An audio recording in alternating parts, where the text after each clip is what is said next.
Nate the Great and the Crunchy Christmas by Marjorie and Craig Sharmat.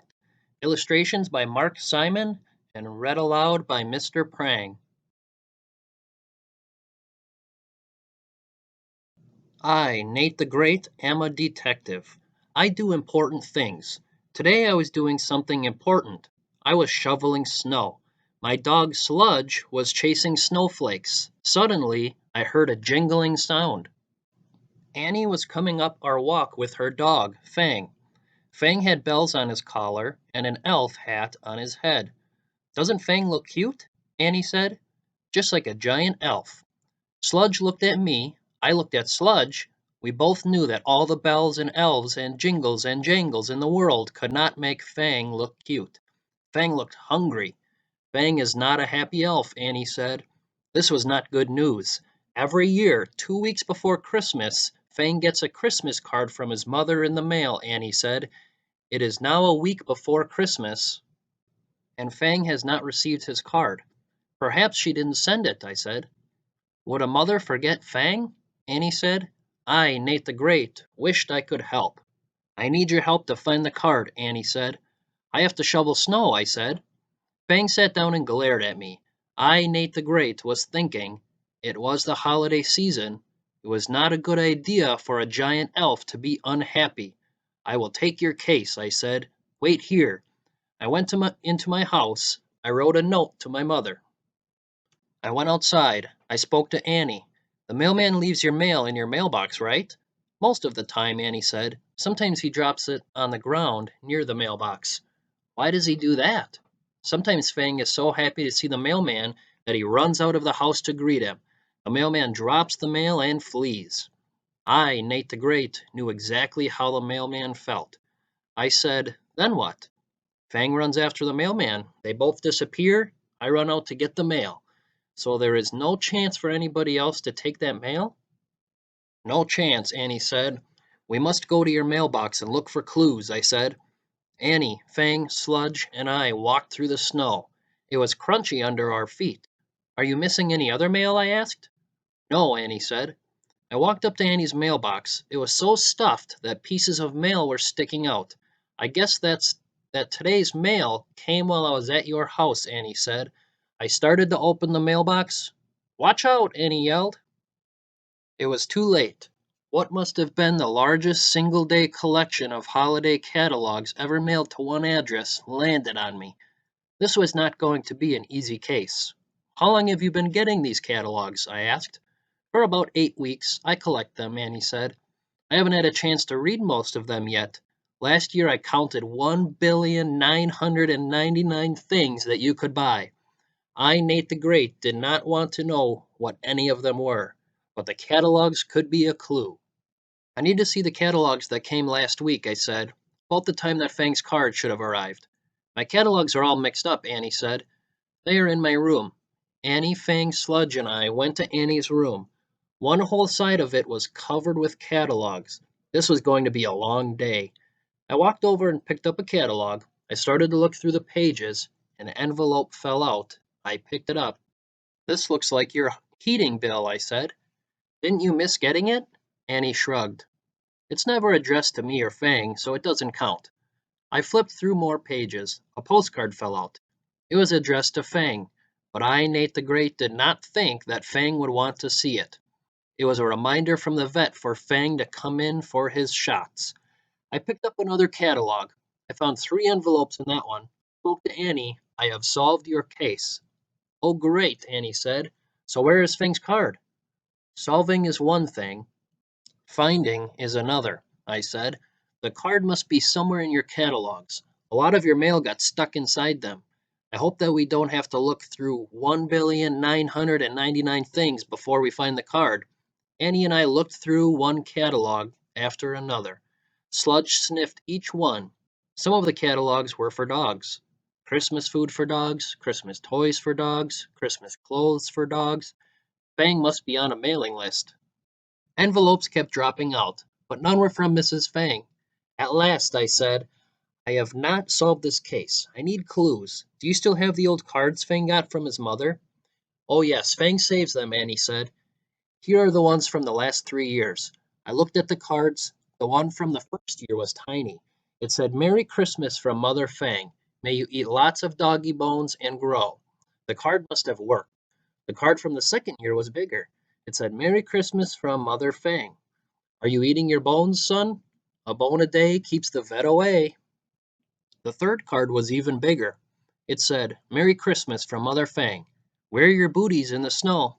Don't go out when it's 10 below. Eat those bones and grow, grow, grow. Mrs. Fang is such a bossy mother, Annie said.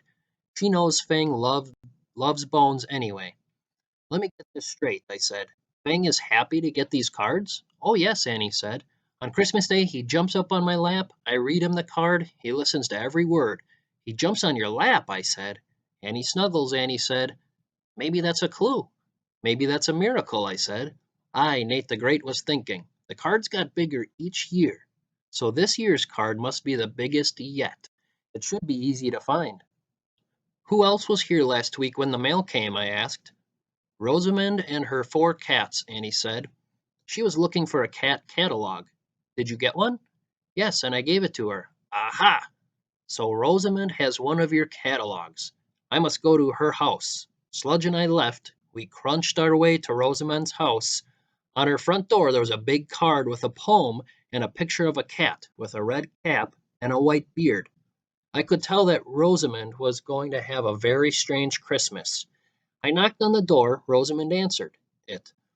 You are just in time to help me decorate my cat tree, she said. Sludge and I walked inside. The tree was in the middle of the living room. There were tuna fish cans painted red and green hanging from it. All of Rosamond's cats were sitting in the tree. On the bottom branch was Super Hex. On the next branch was Big Hex. On the next branch was Plain Hex. On the top branch was Little Hex. He had a ribbon around his neck with a star hanging from it. Rosamond smiled. Little Hex is the star of my tree. A fine choice, I said. I have come to see your cat catalog. Here it is, Rosamond said. I flipped through the pages. What are you looking for? Rosamond asked. A big Christmas card from Fang's mother to Fang. But it is not in here. That's dog stuff, Rosamond said. You won't find it in a cat-a-log, Rosamond laughed. Then she said, I did find something. I think it's a telephone bill. I will give it to Annie, I said. Pretty soon she will have no heat and no phone service. Only catalogs. Sludge and I walked toward the door.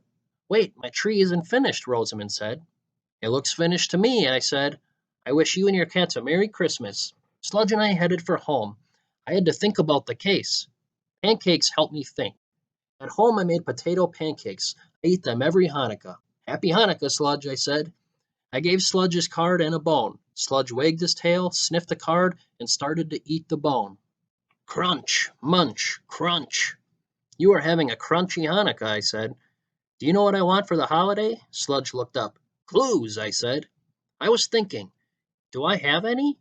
I knew a lot of facts, but were they clues? I knew that Fang's card was big. I knew that when Fang greeted the mailman, he dropped the mail and ran for his life. I knew that Annie had a strong lap. Forget that one. I knew that Rosamond had the world's strangest Christmas tree. Forget that one too. I knew that Mrs. Fang was a bossy mother. She kept after Fang to eat bones. But dogs love bones anyway. I looked at Sludge. He kept making crunching sounds with his bone. Was he trying to tell me something? He was. He knew what I had to do to solve the case. He knew that I, Nate the Great, had to think like a dog. I did not want to do that, but I had to find the card. Come, I said to Sludge. Sludge and I rushed back to Annie's house. It was hard to do. The snow was getting deeper and deeper. I handed the telephone bill to Annie. Then I said, there's a clue in Fang's old Christmas cards. Each year the cards got bigger. But that's not the clue. Each year Mrs. Fang got bossier. She sent stronger messages for Fang to eat bones. That's a clue. So where's this year's message? Annie asked. I, Nate the Great, say that Fang has it. Fang? Yes. He found the envelope on the ground next to the mailbox. Annie looked at Fang. I knew you were a very smart dog, she said, but I didn't know that you knew how to read. He doesn't, I said, but he knows how to sniff and to hide things. Tell me, does he have a favorite hiding place? Yes, somewhere in the backyard, Annie said. Follow me, I said. Annie, Fang, and Sludge followed me to the backyard. It was covered with snow. There was no trail. Look for a hump or bump in the snow, I said. It might be covering a hump or bump of dirt where Fang dug. I see one over there, Annie said. We must dig there, I said. Annie and I started to dig. Fang and Sludge watched. Why are we digging? Annie asked. Isn't that what dogs do? I stared at Annie. Dig, I said. Annie and I dug up a ball, a shoe, and a big, thick, soggy envelope. Hey, it has Fang's name on it, Annie said. She handed it to Fang. Fang tore open the envelope. There was a bone inside, with a card tied to it. It said, Merry Christmas from Mother Fang. Eat! I, Nate the Great, say that every year Mrs. Fang told Fang to eat bones. Her message got stronger. At least she sent Fang a real bone. It must have come on a day when Fang greeted the mailman. The mail fell to the ground. Fang sniffed the envelope. He knew what was inside. He ran off with it and buried it in the dirt. Then the snow covered it. We uncovered it. Now Fang will have a crunchy Christmas. Case solved. Annie looked at Fang. You naughty elf.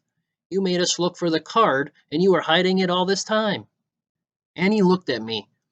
Maybe this is what elves do at Christmas time. No, I said. This is what dogs do all the time. How did you figure that out? Annie asked. I, Nate the Great, had to think like a detective, I said. I turned to leave. This was the last time I would take a case for a gigantic elf. An elf who did not need me in the first place. An elf who already knew what it took me 3.5 hours to find out. Suddenly, the elf dropped his bone. Maybe he knew that Christmas was not until next week. He rushed up to me. He started to lick me. He jingled while he licked. He's saying Happy Holidays, Annie said. He's saying I'm hungry, I said. Give this hard-working elf an extra bone so he can save his mother's for Christmas. Sludge and I started to walk away. Fang will love you forever, Annie said. Sludge and I walked faster. We headed home. Snow was still falling. 3.5 hours of it. To shovel. Maybe it would melt if I waited a month. Sludge and I went up our walk. Candles were shining in the window. It was time for one more card. Happy holidays to everyone from Nate the Great and Sludge.